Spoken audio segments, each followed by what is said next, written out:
Eu sou do Rio Grande do Sul. Eu nasci numa cidadezinha do interior que ninguém conhecia. A gente quer comentar agora, a gente brincava que a gente ninguém conhecia, né? Uma cidadezinha pequena, totalmente desconhecida, até em Porto Alegre, né? Falavam de onde eu era, mas onde é que fica? E ela ficou muito conhecida no Brasil todo, nas outras enchentes, né? Ela foi devastada, né? Cidade de Rocaçares, você já deve ter ouvido falar, ainda ouviu falar. Rocaçares, no Rio Grande do Sul, fica no Vale do Taquari, e sofreu as 3 enchentes, foi assim uma coisa muito devastadora, né? E o pessoal lá na batalha de se reerguer. E eu moro em Porto Alegre, né? Já estou mais de 50 anos morando em Porto Alegre. Eu sou preletor da regional RS Passo da Areia, que fica em Porto Alegre. Porto Alegre tem 2 regionais, assim como Salvador, né? Nós temos a regional RS Rio Branco e a RS Passo da Areia, né? Então eu faço parte do Passo da Areia.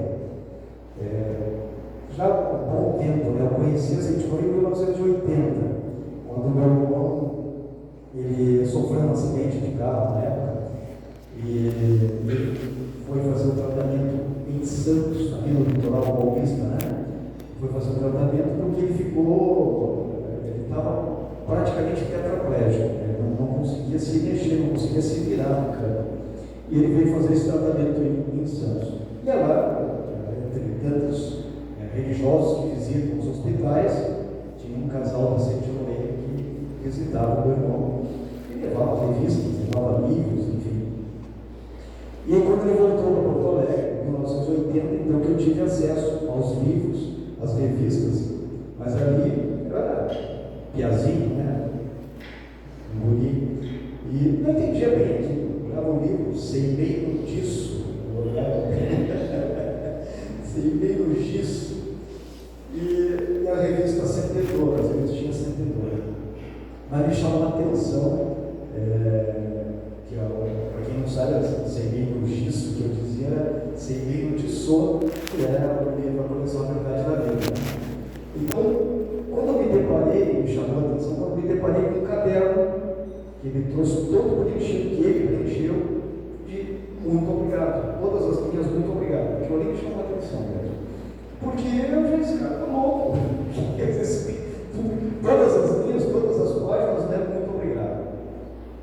E ele ficou paraplégico, né? Mas voltou com outra postura mental, né? Com entusiasmo renovado, enfim, muito diferente, né?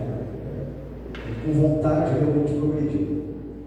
E realmente progrediu, se tornou um político lá no Rio Grande do Sul, foi deputado, vereador, inclusive a lei do dia da Centioria no estado do Rio Grande do Sul, o projeto dele, né, foi bem aprovado na Assembleia, um dia estadual da Centioria, dia 22 de novembro. Então, no Rio Grande do Sul tem essa data, né, que homenageia então a Centioria. Não foi só depois do primeiro contato, assim, de ter acesso à leitura, em 87, quando eu conheci a minha esposa. Então, a avó da minha esposa participava da Centioria e ela sutilmente deixava em cima da mesa as revistas e dizia, olha, se tu quiser, se tiver interesse, pode pegar. E aí, eu, curioso, sempre gostei de leitura, eu comecei a ler. E o mais interessante, eu comecei a colocar em prática para testar se realmente funcionava. E a primeira prática que eu coloquei na minha vida foi a oração do perdão. Na oração do perdão, eu comecei a fazer eu tinha um colega que a gente não se afinava, não tinha jeito. Então a gente se atrapalhava, né? A gente se atrapalhava. O que a gente tinha a oportunidade de não ajudar para que o outro enfrentasse situações bem mais desafiadoras, a gente fazia, a gente não se suportava. E eu comecei a colocar em prática a oração do perdão. E aí os milagres aconteceram, os tipos de milagres, né? O rapaz mudou totalmente a sua postura. Eu acreditando nisso, né? Que ele tinha mudado. E se tornou um grande amigo meu, esse colega. Mais tarde eu fui entender o verdadeiro significado desse caderno que meu irmão preencheu lá. Muito obrigado. Passando por toda a adversidade, por toda a situação, ainda numa cadeira de rodas, e eu fui entender que a prática, né, da gratidão é que leva então a tu realmente sentir o benefício da bênção.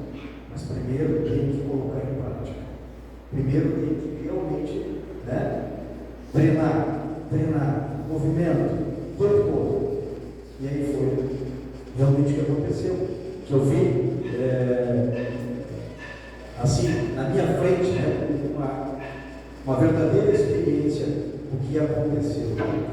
E entender que a gratidão ela tem que ser incondicional. Porque tudo está bom, tudo está maravilhoso, é muito fácil. É muito fácil agradecer. E muitas vezes nem se faz isso. Até quando está tudo bom, tudo maravilhoso, tudo andando bem, muitas vezes não se faz isso. Não se tem, né, o sentimento de gratidão. E ainda foca no que falta. Foca no que ainda está, né, fazendo falta, que ainda a gente não tem o acesso. E aí acontece justamente isso, né? A gente foca no que falta e não se dá daquilo que quando a gente consegue colocar isso em prática, a gente vai perceber que um cenário se abre, né? Um novo cenário se abre. Quando a gente coloca isso em prática, movimenta, cria uma atmosfera diferente. E aí a gente passa então a perceber a presença de Deus em tudo, como o comentou, né? As coisas simples. Né? A água, a energia, enfim, levantar de manhã, estar vivo, a gente consegue perceber isso. E essa questão, né, da gratidão, do perdão, que é tão importante e que a gente não se dá conta que tem que praticar, que tem que realmente botar na nossa vida, né, esse sentimento de perdão, de gratidão, e realmente inserir na nossa vida, a gente conscientizar isso e colocar em prática. Eu me emocionei porque o meu filho, quando nasceu, ele teve. E não tem como a gente não reviver, né, uma história dessa, a gente tem que dizer que a gente viveu naquele momento, né, a experiência que a gente teve. Ele nasceu com o enforcamento do cordão umbilical. Então, vocês terem uma ideia, quem não tem a questão, né, do nascimento das notas ali, o aplicar dele foi zero. Ele nasceu praticamente mortinho. Aplicar zero. A nota dele zero. E a médica foi muito rápido, né? Ela já foi para a respiração. Os aparelhos, a UTI neonatal do hospital estava em reforma, só tinha um aparelho manual, e a médica ficou até fazer a remoção dele para outro hospital, ela ficou lá o tempo todo, né, manualmente. E então, ali eu tive a primeira oportunidade de realmente praticar, né, porque apertou, o sapato apertou, né, tinha que fazer alguma coisa. E eu fui praticar, e a avó da minha esposa foi um instrumento de Deus ali, que nos deu toda a redenção. E a gente praticava, né, a oração para abençoar o filho, né, praticamos ano passado. Eu olhava para a avó, papai, ela gritada na súplica sagrada, né, fazendo a leitura da súplica. Enfim, hoje meu filho está com 33 anos.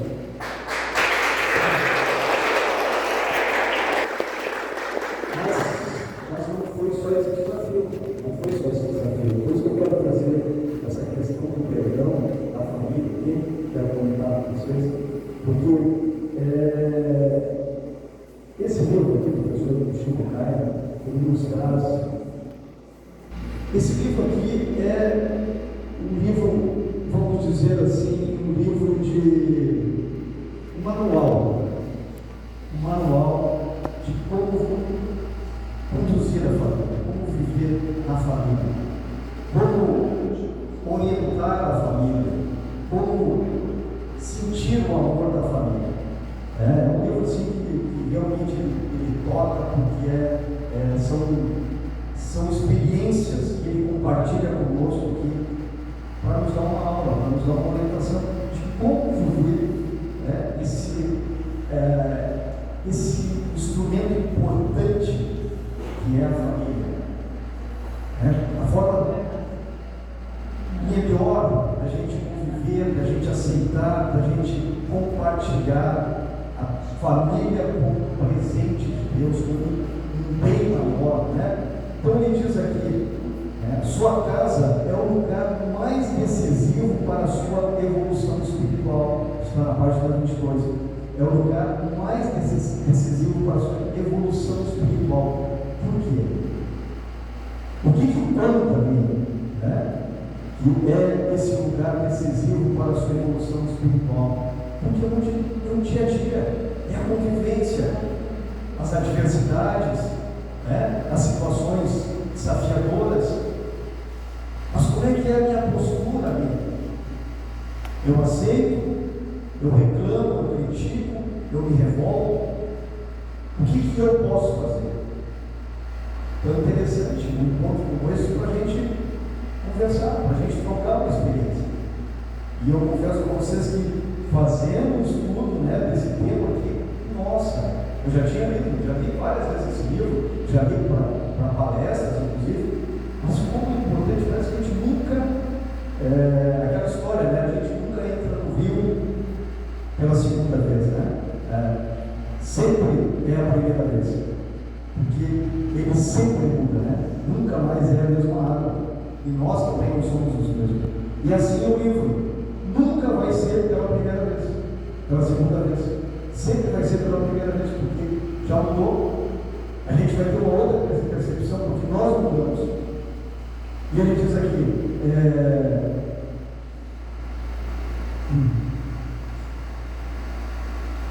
é a sua atitude ali dentro que mais conta para a ascensão ou não do seu espírito. A sua atitude ali, ou seja, não é o acaso que vai fazer com que a sua família seja melhor, com que você se sinta melhor na sua família. O que faz é a sua decisão de tornar melhor o lugar onde você está. Então, a dica é não ficar esperando. Tem que agir, tem que colocar em prática, tem que manifestar. Então ele diz assim, é por essa razão que muitas vezes uma pessoa enferma, embora ore corretamente pela cura, permanece doente por longo tempo. A mente, por demais crítica, que só lamenta e aponta os defeitos dos familiares, julgando os desajustes, soberbas e outros defeitos, não sintoniza com as ondas da salvação de Deus. Não sintoniza, porque está preso ao que falta, preso à reclamação, preso à mágoa, às situações adversas, fica preso. Então, qual é a dica? Evitar as críticas, as cobranças, as reclamações. Ninguém gosta de estar num lugar onde é cobrado, não é verdade? Ninguém gosta. Mas você chega num lugar e a pessoa te cumprimenta, te dá um bom dia, boa tarde, e já começa a te cobrar, já começa a reclamar, já começa a criticar. Ou às vezes nem é contigo, mas criticar a situação, reclamar da situação, está faltando isso, está difícil aquilo. Então, esse ambiente, ele é pesado, ele é escuro. E nós temos o poder, como foi falado na primeira palestra, nós temos esse poder divino, a essência divina de transformar isso. Mas tem que tomar a decisão de colocar em prática. Zele pela paz mental do seu lar. Zele pela paz mental do seu lar. Está na página 24. que o lar ele é um lugar de reverência mútua. O professor ele diz aqui: o lar não deve ser o espaço do egoísmo, mas da reverência mútua, das palavras gentis, das palavras de gratidão e das palavras de bênçãos entre os familiares. Essa dica que ele traz para nós aqui não é só o nosso lar familiar, não é só a nossa família, é em todos os ambientes, porque a gente começa a fazer parte da família. No nosso trabalho, muitas vezes a gente passa o maior tempo com os nossos colegas, com os nossos chefes, nossos funcionários, nossos companheiros, daquele trabalho, daquela missão. Na associação, na regional, aqui também é a nossa família. Então, qual é o meu papel? Qual é a minha responsabilidade? É tomar a decisão de reverenciar, tomar a decisão de elogiar, palavras gentis, palavras de bênçãos. Ou, se não consegue fazer isso, digo assim, fazer isso com palavras, chegar e falar, faz isso em silêncio, reverencia em silêncio, abençoa em silêncio, faz a reverência mútua em silêncio. Aí a grande dica que nos traz aqui, quem está enfermo para saudar e abençoar os familiares começa a manifestar grande força curativa espiritual.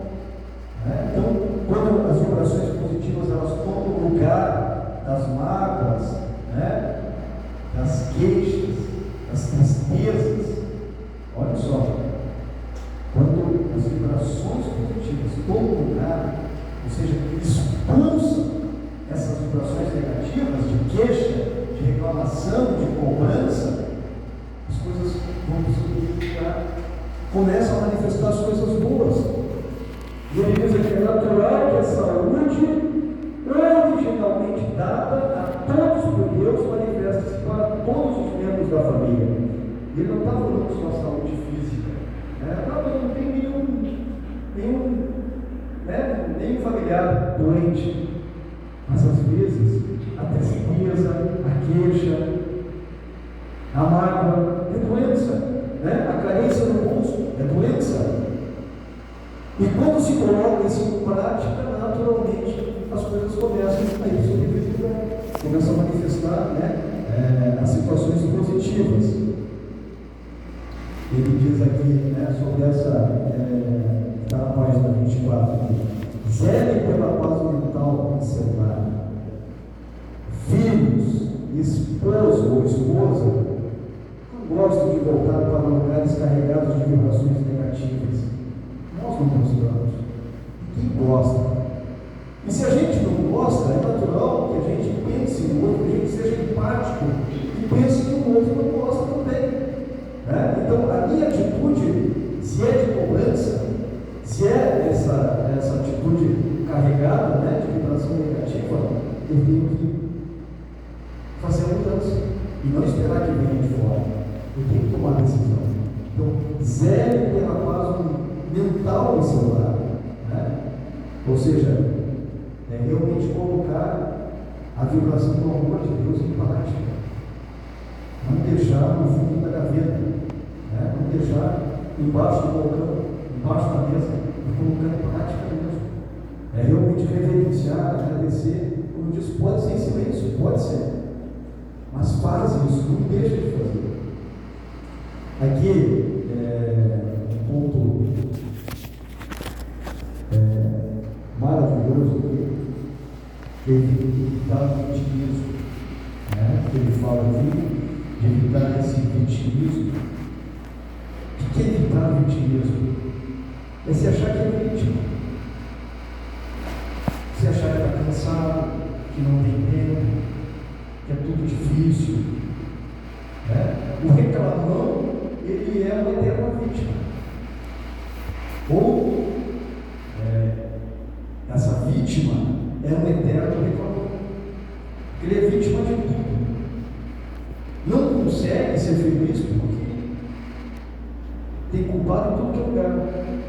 Então, evitar isso, trabalhar na sua essência para que manifeste o seu eu divino que vai expulsar esse sentimento de vítima, de apontar culpados, apontar defeitos, críticas e críticas consigo mesmo. Porque quando ele se torna vítima, ele tem muita crítica consigo mesmo. Então, quando tu consegue buscar, o mestre nos ensina, Jesus nos ensinou, buscar em primeiro lugar o reino de Deus, e tudo você será acrescentado. Já ouviram essa frase? São concentrados.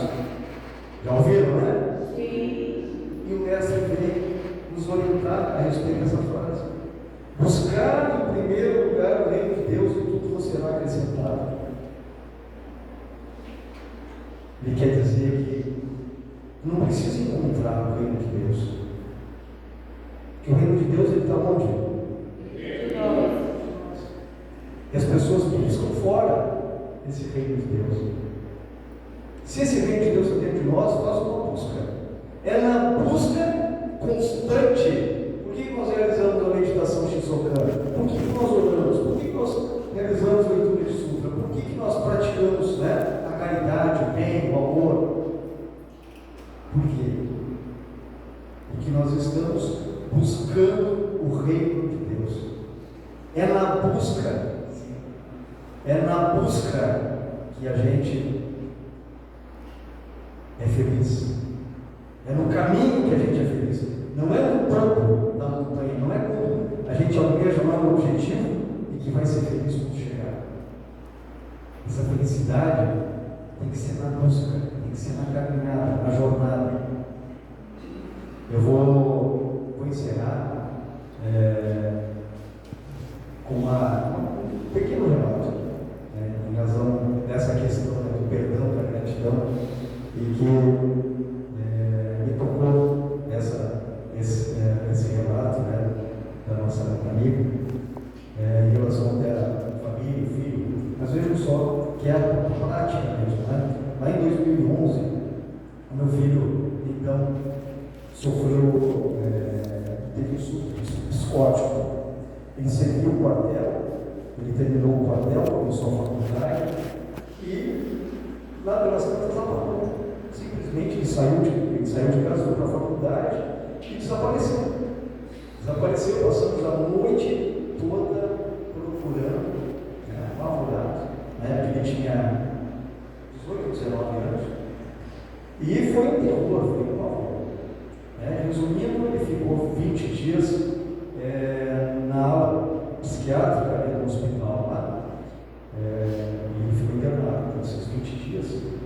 E totalmente fora da casinha, não nos reconhecia, ele teve que ser contido, teve que ser amarrado, teve que ser, foi um terror assim. E a gente, nossa, meu Deus do céu, o que é isso? Muriquirido, dócil, afetuoso, estava sempre nos beijando, é impressionante, tinha que dizer, Mateus, chega, Mateus. E se transformou assim, transtorno total, assim, agressivo. Ficou fazendo tratamento. E aí só nós podíamos visitar, só o pai podia visitar. E era domingo dia das Mães. Domingo dia das Mães, a gente está indo, a gente fazia a oração.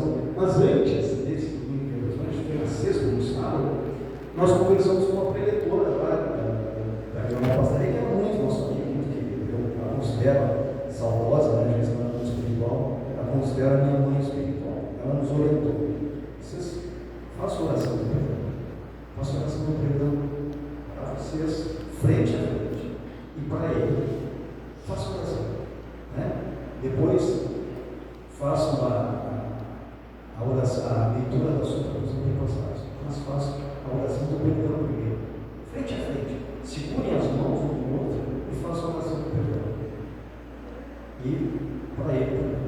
Aí nós estávamos de manhã, no domingo, esse dia das Mães, fazendo a oração do perdão. Ficamos ali, naquela emoção, a leitura das passados, agradecendo, enfim, e saímos para a visita. No caminho, o médico liga: olha, não vai, vocês não vão poder ver o Mateus hoje não tem visita para o Mateus. Tá, hoje é dia das mães.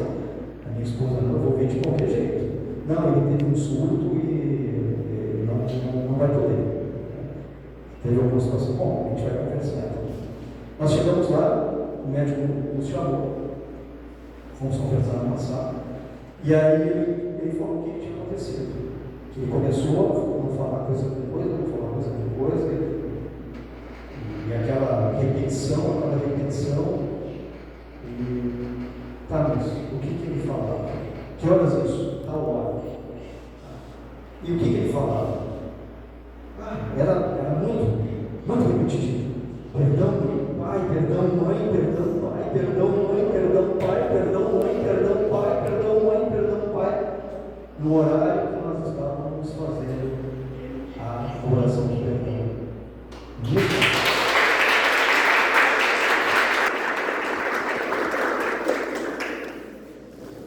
Então, gente, é difícil. Nós não vivemos pela nossa própria força, nós somos vivificados. E as mentes se comunicam. Então pode ter certeza. Vai fazer oração, vai perdoar, vai agradecer, vai transformar, vai fazer manifestar. Tá bom? Foi maravilhoso ter estado com vocês, saí daqui muito feliz. Eu vim para contribuir, eu vim para colaborar, vim lá, do Rio Grande do Sul, mas eu saio realmente energizado daqui. Saio com o sentimento de ter recebido muito, e agradeço muito por isso. Deus abençoe a todos.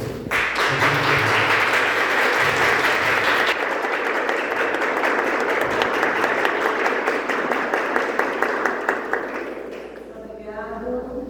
Queremos convidar o preletor Augusto Conceição Souza para divulgar o seminário de casais.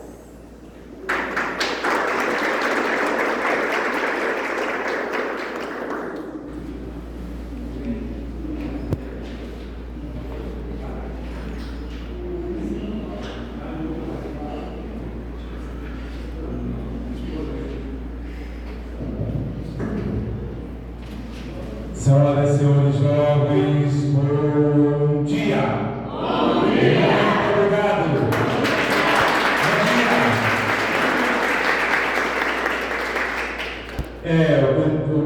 Dá para parar essa gente aqui? Dá para apresentar? Sim. Bom, na verdade nós estamos aqui, minha esposa Vilma é diretora do Departamento de Casais Nacional e nós estamos aproveitando essa oportunidade ao vivo e a cores para lançar, esse grande evento que é o Seminário de Casais, que vai acontecer em Foz de Iguaçu entre os dias de 9 e 12 de outubro.